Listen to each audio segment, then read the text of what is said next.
What up, YouTube? This is Brother Minister Cepeda. Thanks for tuning in to the channel. As you guys know, I always start, for the sake of potential new viewers, I always start by sending you guys to my website, treeoflifeoutreach.com. Read the bio, be inspired, whether it's something that lines up with what you're okay with internally or externally. At least you can read the bio and know that there is a force that's greater than all of us, and that this force is alive and well. Doesn't matter what you refer to it as, God, divine, creator, first cause, what have you.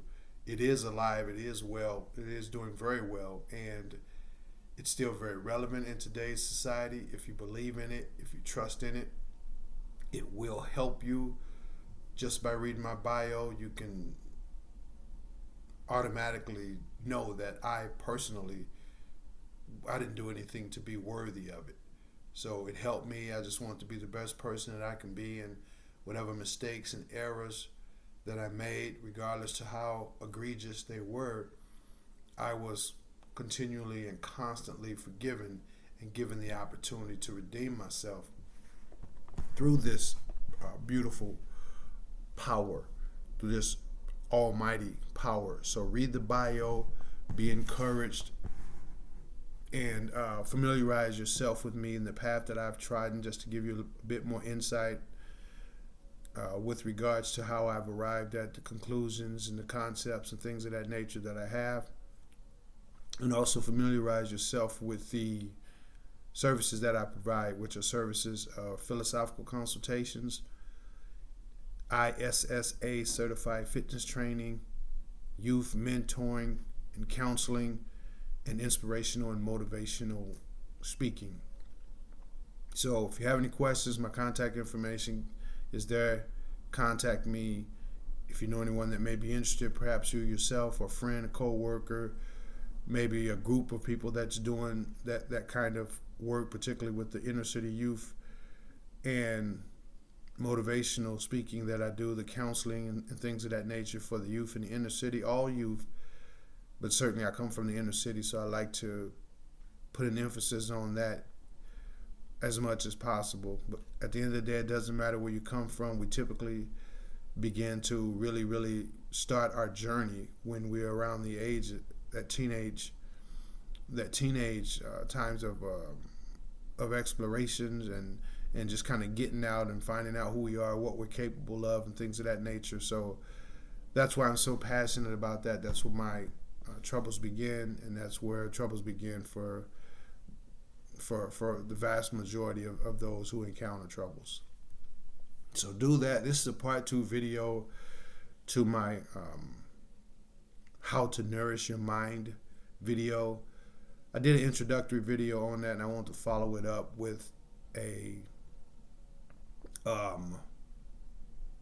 something that's kind of a little bit more advanced than just the introductory, or a little bit more informative than just the introductory, but something that's we'll go from an introductory to an intermediate video here. And I'm going to give a couple more steps. I'm going to give a couple more steps, or maybe go in detail just a bit more with regards to the information that I laid out in the previous intro video.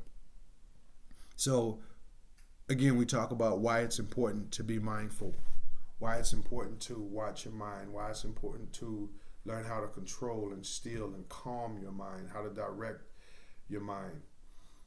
Whether you are a believer or not, I always refer back to various religions.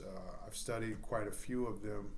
I started with Christianity and found my way back to Christianity. However, the consultative philosophical services that I provide are not based on religiosity, but I do oftentimes quote that various religions. So for me, the good book says that as a man thinketh, so shall he be. So if you don't know what it is you're thinking, you're not watching your mind, or you can't control your mind, then you could become anything. You can become anything. Doesn't matter if you're a superstar basketball player, if you're a CEO of a major corporation. If you are not watching your mind, whatever's happening externally has nothing to do with what it is you're actually becoming as a person, as a human being, as a spirit. Not your occupation doesn't make you whatever it is that you're going to become. Your social life doesn't make you that. Your family life doesn't make you that. What makes you that is your inner self, the inner you, the real you, or what we would refer to as the higher you, which oftentimes, unfortunately, becomes the lower you, or me, or anyone else who are not practicing mindfulness, and they may have these beautiful jobs and beautiful cars, but their mind is it's not where it should be. Again, they're easily frustrated, often agitated. Their mood swings, the inability to have any self-discipline when it comes to their emotions. Yeah, maybe they have self-discipline to go to the gym and to go to work and study hard and do those things. But oftentimes when it comes to the nuts and bolts of self-discipline, how to stay calm in different situations, how to be polite, how to be courteous in a situation that may not be lending itself for those type of behaviors. You name it. The nuts and bolts of when it comes to discipline is emotional discipline. If you don't have emotional and spiritual discipline, then you don't have discipline. So we're going to provide a couple basic steps for you guys that's very practical, and it's very effective as well.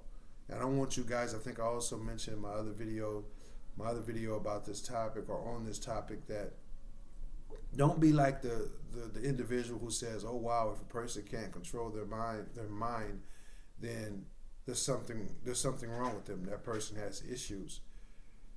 We're not talking about someone who can't control their mind, again, because you can control your mind when it comes to, well, I'm going to get up at this time, I'm going to eat at this time, I'm going to make this left turn, I don't have any way out thoughts. Yeah, that's basic. If you don't have any mental issues, you should easily be able to do those things.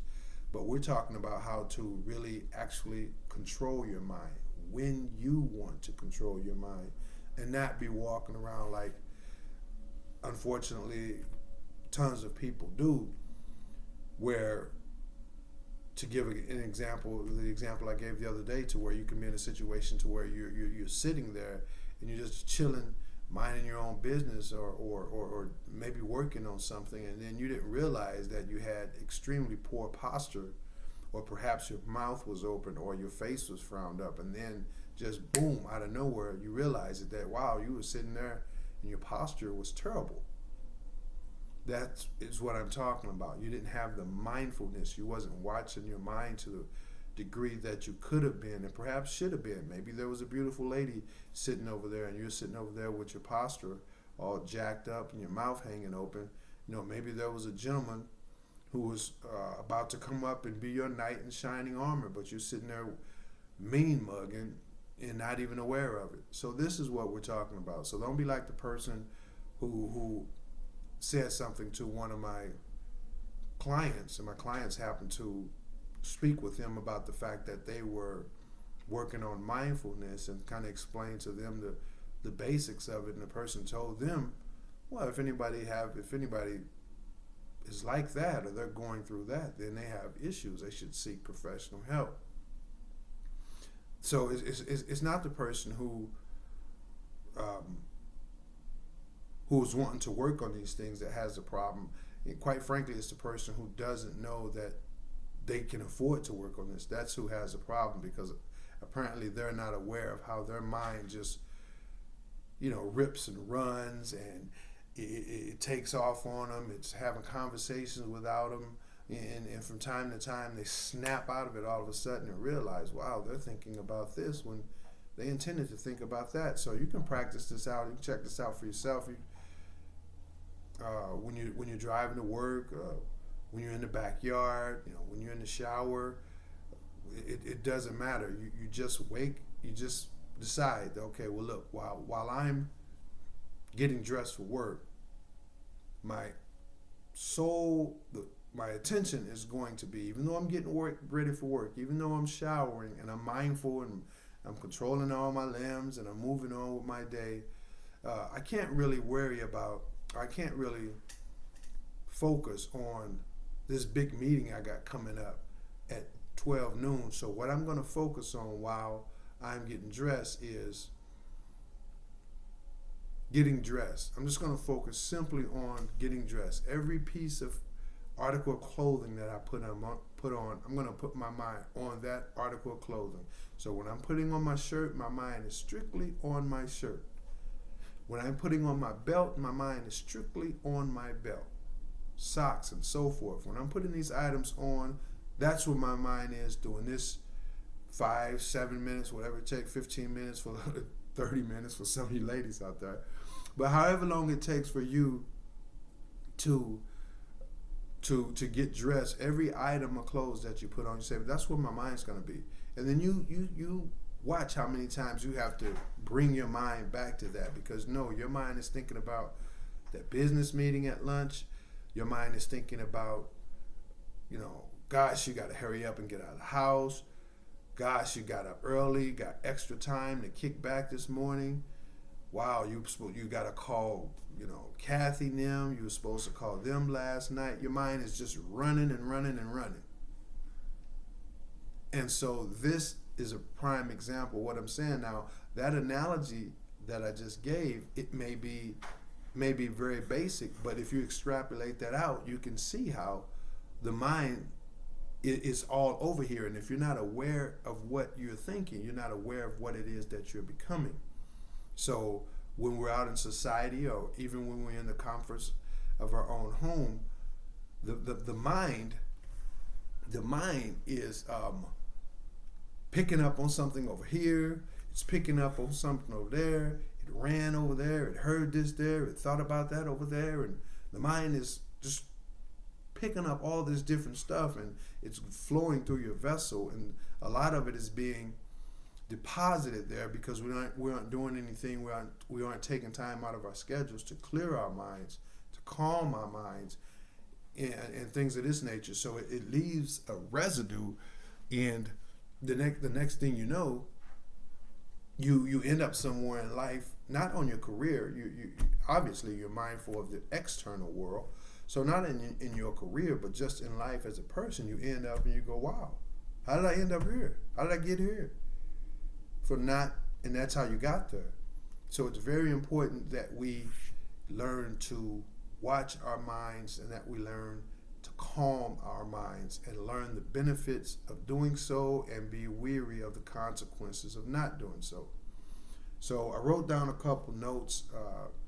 I do that from time to time because with the philosophical consultations and the services that I provide,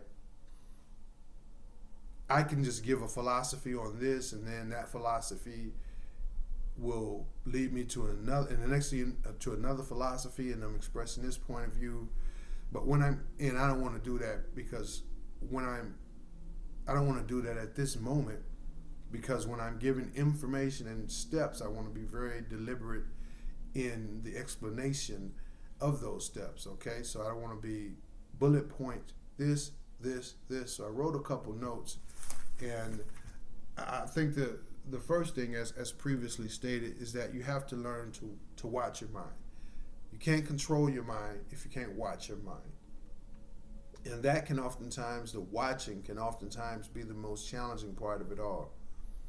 Because we can all agree that at times we've been that person who has who's just kind of snapped out of it and realized, man, I'm thinking about this. I'm supposed to be thinking about that. And so we realize that, well, wow, that was whatever, 5 minutes, 10 minutes, couple hours or whatnot, where you wanted to be thinking about something, and you probably committed to yourself that you was going to think about something, but you weren't. And again, oftentimes you can commit to thinking about something and just challenge yourself and say, well, this is what I'm going to think about. You can commit. You can make the commitment to do so. But then once your mind gets to work, it can lead you down this thought trail that, oh, that's a beautiful thought. Oh, wow, that's an encouraging thought. Wow, that's a very valid and a very motivating thought. What an enticing thought. And you are aware of the fact that you're not thinking and concentrating on what you want to concentrate on, but these thoughts over here are so enticing that you just kind of go with the flow. Like, well, yeah, that's pretty cool. But that's not what you said you were going to do, though. So be mindful of that too. And remember, all of this is a step-by-step process, and it doesn't mean there's something wrong with you. It doesn't mean that there's you have issues or anything like that. Don't let your friends tell you that. You know, they'll certainly probably try and tell you that, oh, well, that doesn't happen to them. And that's a prime example of the fact that if they're not mindful that it happens to them, that's probably because it happens to them so much to where they've just become numb to it. Or they say, well, it doesn't happen to them because they practice mindfulness. Other than that, like I said, it's probably just because it happens to them so often. They're unaware of it. You know, kind of like being in a house that you know has a uncomfortable odor. You've just been sitting there for so long. And the moment somebody walks in and say, what is that? And you're like, what is what? So maybe they become numb to it. But hey, listen, if this is your journey and you want to improve yourself and you want to do what we call win from within, this is what it's all about. And it starts with mindfulness. And you know, the services that I provide, I provide holistic services. So again, I always encourage you guys, go to the website, not for the services.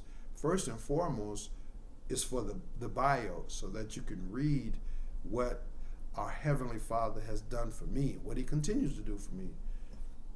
I want to give Him the glory. I give Him the glory. I don't just want to, I give Him the glory. So everywhere I go, I have either a business card or I have a word for someone if we're talking about anything and we're just conversating for 2 to 3 minutes, depending on the conversation. Of course, I'm looking for an opportunity to say, hey, look, this is what God did for me. This is who I am. This is what I believe in, or to make mention and to give Him the ultimate reverence that He deserves. So that's what the website is for. It's a holistic website. So I provide holistic services. I'm here to stimulate and nourish your mind, your body, and your spirit, and I'm here to help you guys learn and grow as I am continuing to learn and grow with regards to the importance of these things, synthesizing these things so that neither of them is out of balance.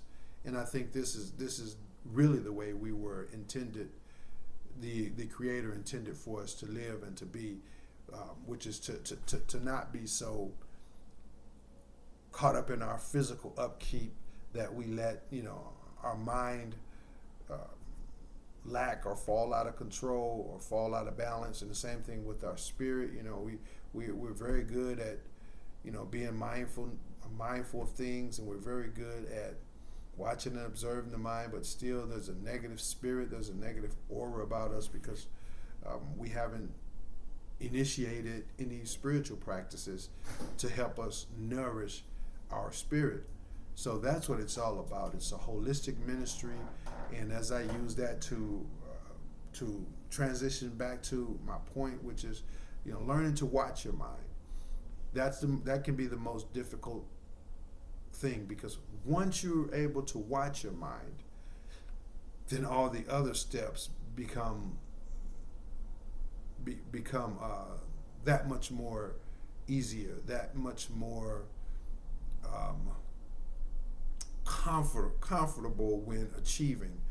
So it starts with mindfulness. Being able to watch your mind, being able to sit your mind down like you can sit your body down, being able to have your mind relax just like you have your body relax. I always say, your body can't run 24/7, or, you know, and neither can your mind, but that's what your mind wants to do. Your mind wants to do it all the time. At least when you get so fatigued, you can go home and let sit your body down, lay your body down. But you can lay your body down, your mind's still running. You fall off to sleep, your mind's still running. Dreams, nightmares. So the only way for us to get a grasp on this thing, and as a man thinketh, so shall he be. So the only way for us to get a grasp on these things is this thing called the human mind, is to start with mindfulness. Let me watch it. Let me observe it, because at the end of the day, I am not my mind, just like I am not this body. When this body goes back to where it came from, as the good book said, we're from dust to dust and ashes to ashes. So when this body is no more, the essence of me, the important me goes on. So don't be of those people who say, well, it's just, well, for those people, they're probably not watching this video to begin with. So know the importance of learning how to calm your mind. Once you've decided, hey, I'm going to watch my mind. I'm going to watch my mind. And you can't control your mind. I can't control my mind unless I'm able to watch it. So you can't control your kid who's playing in the backyard unless you can watch him. So this is what the mind wants to do. We've laid out plenty of examples, some observations you can do for yourself. If you don't take my word for it, which is that's fine. You should always be your own critical thinker and do your own critical analysis. But in any event, what the mind wants to do may not be what you want it to do. So you have to stay focused, and the only way to do that is to make sure that you're watching your mind. Every time you're able to watch your mind, that's nourishment for your mind, because your mind wants to just run rampant. It wants to just run rampant.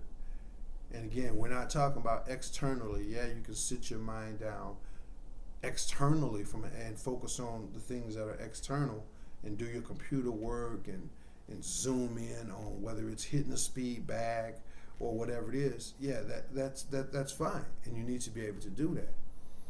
But if you're talking about going beyond what we can see and feel and truly win from within, to truly improve from within so that you are whole, there's that word again, and everything in your life there's that word again, holistic, then the mindfulness is a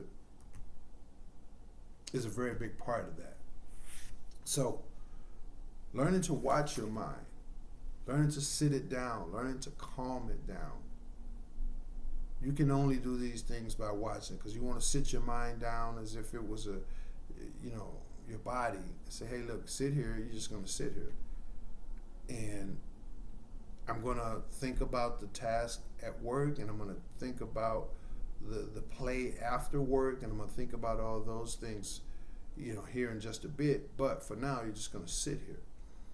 And then you watch it. And just like, a 3 or 5-year-old playing in the backyard, or at pre-K, you tell them to sit down and you watch them, they might want to get up. They might want to run over there. They might want to start fidgeting with something over there, stand up in the chair, push the chair over, what have you. And so the mind, no, I want you to sit here.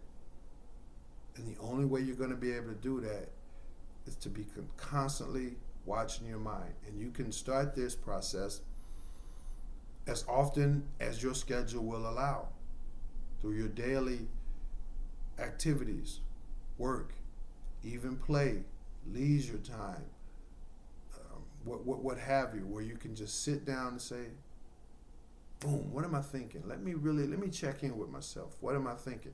That's a nourishment to your mind. It's nourishing your mind. Anytime you can stop and pay attention to your mind, what it is you're thinking. That's providing the nourishment, because again, it's nourishing your mind, because your mind just wants to run. You watch it. that kind of brings it back in check. Sometimes you can just look at the kid over there and let him know, hey, look, I'm watching you, and he'll sit there. But once he realizes that you're not watching him, he's probably going to go do whatever it is that he wants to do. So that's the first thing you can do, is to learn to actually watch your mind. Take time out of the day. If you got a break at work, when you get home from work, sit down for a minute. The best time to do this type of thing is the first thing in the morning. The first thing in your morning, in the AM, because the way you start your day is the way it's like a cruise ship starting out, going into the open seas. Once you start that, once he leaves the port / once you get up, then your journey begins. You're heading out into the sea, and if you want to go here, but you start off in the AM and you're going there, then that's going to mean more time it's going to take you to get back here, where you could have just started out going in the direction that you wanted to go in. So the best time to start the mindfulness, to watching the mind, is the very moment you open your eyes, or the very moment you are aware of the fact that you are awake. That's the best time to start it. That's the best time to start it, because the way you start your day is going to have a big impact on the way your day is going to follow. So start your day. When you get up, what am I thinking? You'll notice before your feet hit the floor, your mind is taking off. Oh gosh, the coffee. What's the traffic like today? I wonder, did Julie make it in? She said she might have to call in sick. Did I iron my shirt? I meant to iron my shirt. And all these things before your feet, before your body is even warmed up. Your mind is shoo. So the first thing you want to do is be mindful of that, and then begin to see, well, wait, Mr. Mind, we're going to calm down. My body ain't excited. I'm not up in the middle of a race running or doing some kind of plyometric physical fitness training. My body ain't zooming like that. And guess what? Neither are you, Mr. Mind. It's just for example. I mean, but whatever works for you, just be mindful of the fact that, no, Mr. Mind, we're not going to do that. Even if you woke up late and you do need to be rushing through with your physical activities, you still want to be able to say, wait, Mr. Mind, calm down. Everything's okay. It's not the first time you was late for work. Probably won't be the last. Take the necessary steps. Call in. Speed up a little bit with you're getting ready for that AM, whatever it takes. But you, Mr. Mind, you will calm down. And every time you are aware of the fact that you're watching your mind, that's a nourishment, because it's pumping the brakes, it's calming your mind down. So initiate that again throughout your AM as much as possible, and then throughout the day itself. That way, when your cruise liner leaves the dock, it's headed in the direction that you want it to be in, and it's not headed over here, and you're in a state of rush and a bit of tension and anxiety, and then you get to work, and then you have to be polite and courteous and friendly, and then you got to come all the way back over. You got to bring your mind all the way back over there. So start strong, finish strong. Okay. Now,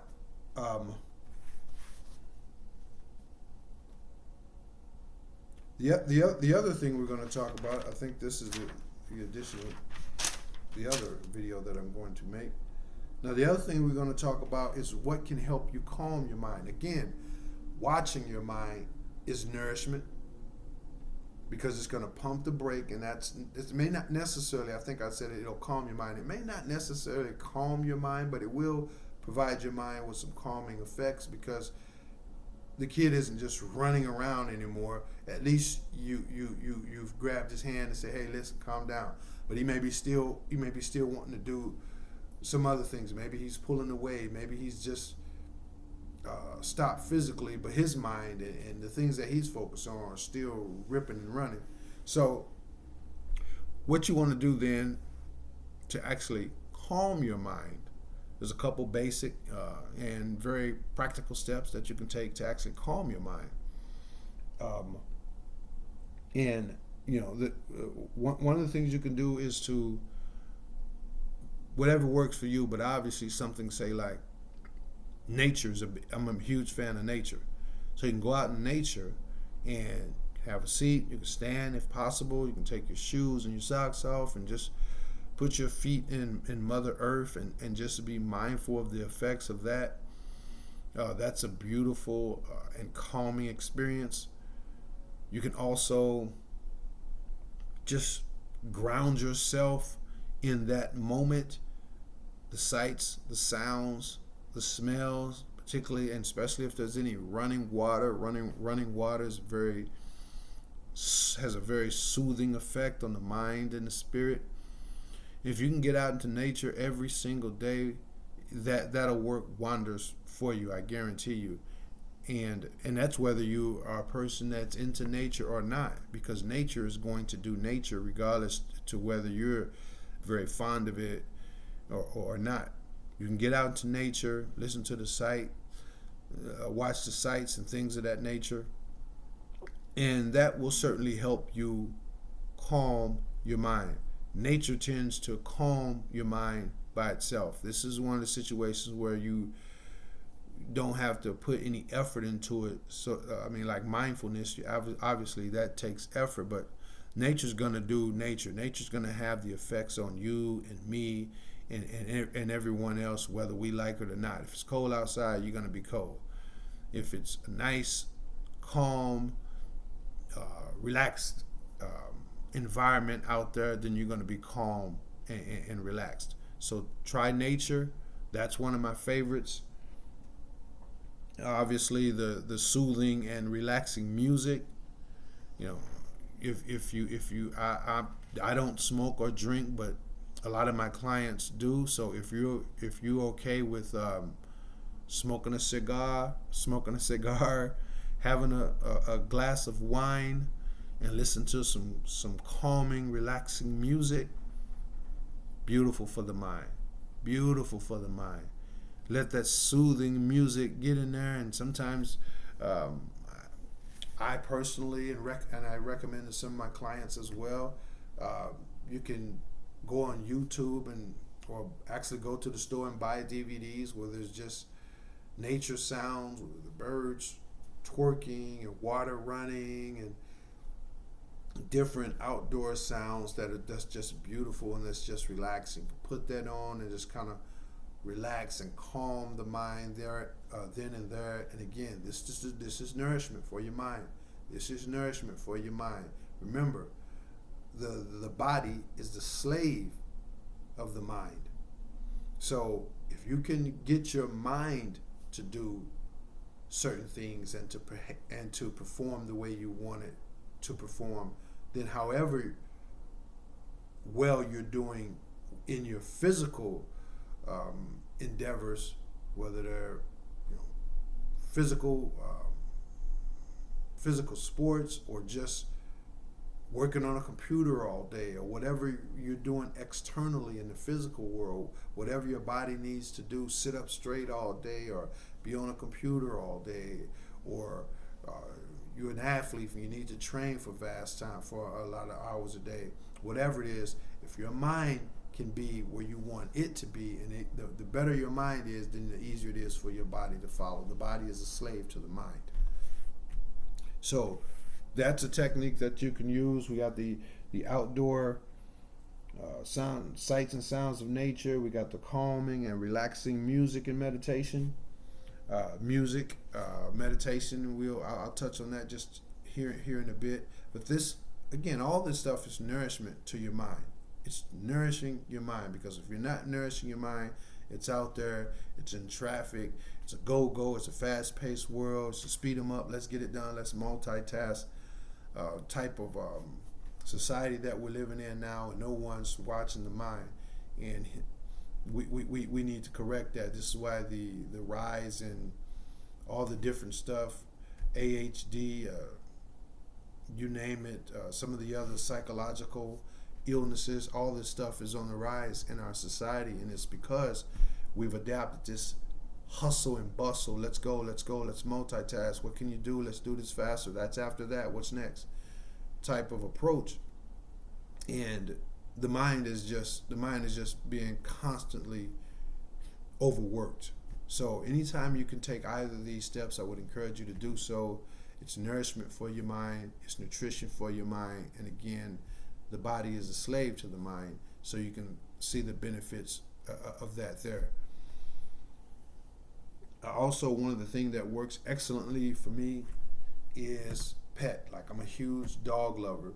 Some of you guys love cats. Some of you guys love birds. Whatever your pet is. Some of you guys own farms and you love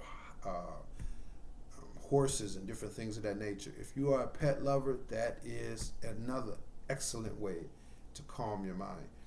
Not just have your dog or your cat and you just walk him and you pet him and you brush him and do all those things, but those things you're not really necessarily into those things. For the people who are really into those things, boy, they know spending time with that pet, woo, that is a joy. That is a true delight. That is truly calming. That is truly nourishing to the mind, and that's actually even nourishing to the spirit, which are closely related, but they are different, and we'll talk about that out in another video. But yeah, if you're a pet lover, that's another thing. Spend time with your pet, and when you engage with your pet, don't just pet him. Take the time out. There's that word again, mindfulness. Take the time out to be mindful and really, really let that love that pet has for you be received by your mind, and the love that you have for that pet, let it be expressed by the mind. Let the mind really, really express that, and it's a joy. It's very nourishing. It's a tool to help nourish the mind and help calm the mind as well. So anytime you can calm it, anytime you can watch it, that's nourishment. Calming it, watching it, either or both. And then finally, you can also give your mind a specific task. So sometimes you calm the mind, sometimes you can watch the mind, sometimes you can give the mind a specific task. This is excellent for those who may be feeling as though their memory isn't as crisp or as sharp as they'd like it to be. This is excellent for those as well, but just overall nourishment for the mind, for anybody, you, me, whoever. Giving your mind a specific task. You say, well, and this kind of leads into some form of meditation. This first part of what I'm going to say, which is say, hey, look, Mr. Mind, you're going to sit down and you're just going to concentrate on that. You're just going to concentrate on whatever you choose. You're just going to concentrate on the new microwave you got.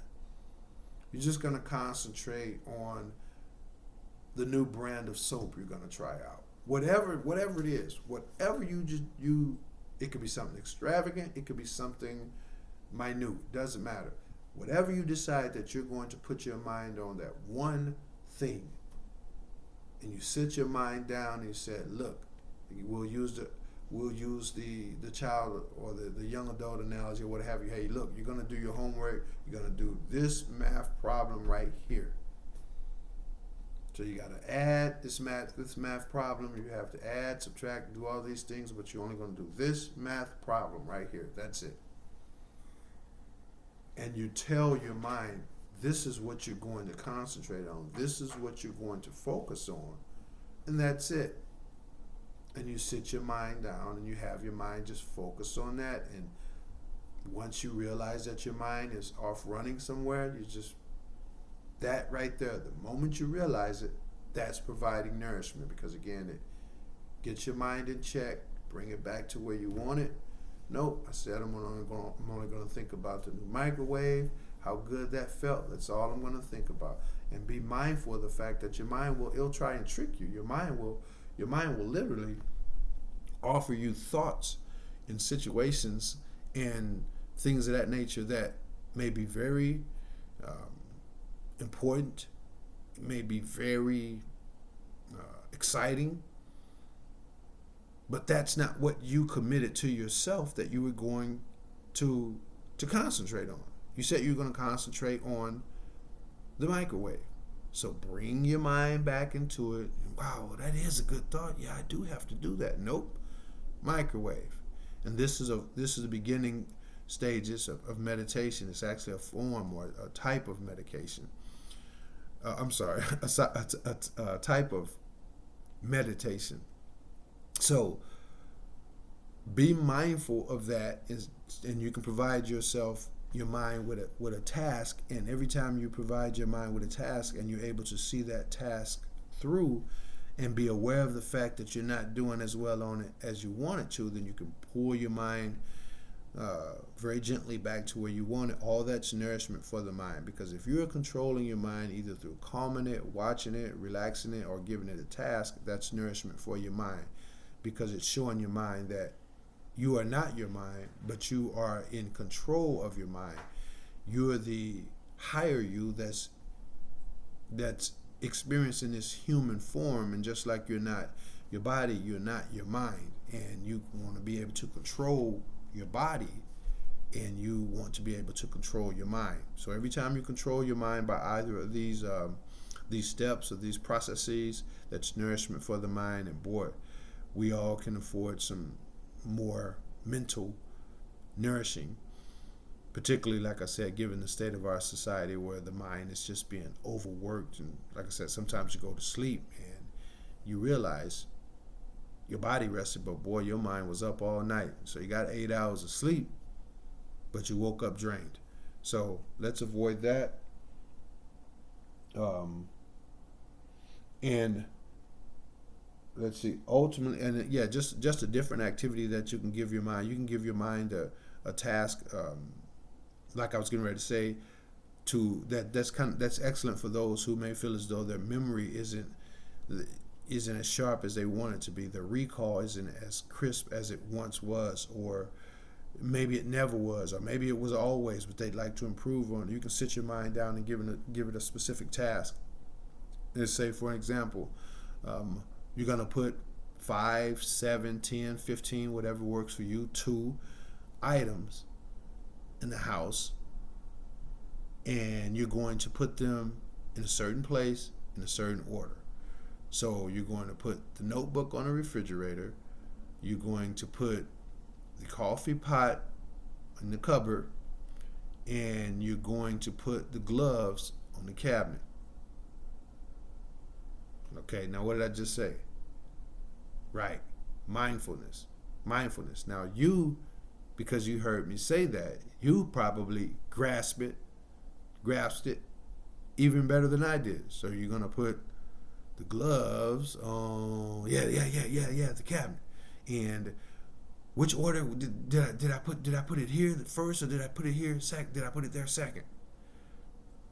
So I'm gonna put the keys on the TV, and I'm going to put the house robe on the couch, and I'm going to put the house spray on the table. See? And give your mind the task over and over, not sitting there saying it out loud, but just say it, be mindful of it, think about it. And then, obviously you want to be sitting down or lying down or basically not doing anything else, so your mind can actually concentrate on this. Robe on the couch, and so forth and so on. And not only that, you want to say, okay, now which one did I do first? Did I put the robe on the couch first? Did I put the keys on the counter first? Which one did I do? And again, for some that may be 2 or 3 items, for some that may be 5 or 7 or 15, whatever it is, and you sit down and you focus on nothing but that. And then you recall that over and over again. And you challenge your mind. Again, you're exercising control over your mind. You can't do that if you're not watching your mind. If you're not watching your mind, just like I'm watching this video, and the mindfulness of what I just said would be far more easier if I wasn't making this video. So you don't want to have any distractions. You want to be able to have those 5, 10, 15 items, put them in different places, and then recall them. Which one did I do first? You know where everything's at. You just sat it there. You know where everything's at, but in which order did you sit them there?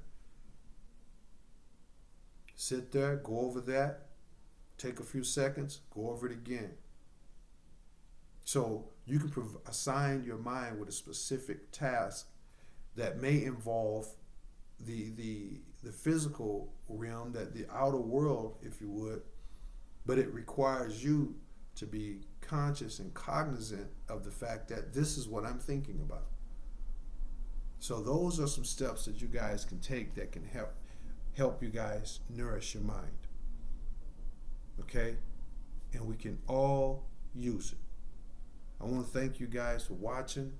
I really appreciate it. Hit the like button, subscribe, go familiarize yourself with the bio, let him be glorified. If you know someone that may be going through some challenging changes, some trying times or what have you, doesn't matter if they're into the Bible, the Quran, Hinduism, Buddhism, if they're atheists, it doesn't matter. Read that story and let them know, hey man, listen, this thing is real. You can make it. You can make it. If you can hang on in there and continue to be the best person that you can be, doesn't matter how many mistakes you made. Doesn't matter how tired you are. Doesn't matter who sold you out and who betrayed you. It's real because it did it for me. And if it did it for me, I didn't deserve it. What's so great and grand about me? Nothing. But what's great and grand about He who is within me? Everything. So that's what I have for you guys. I don't know all of y'all, but I do genuinely love all of y'all. And as I always say, if you're feeling bad, go make someone else feel good and you'll feel better. Thanks guys. Like, comment, subscribe, and holla back.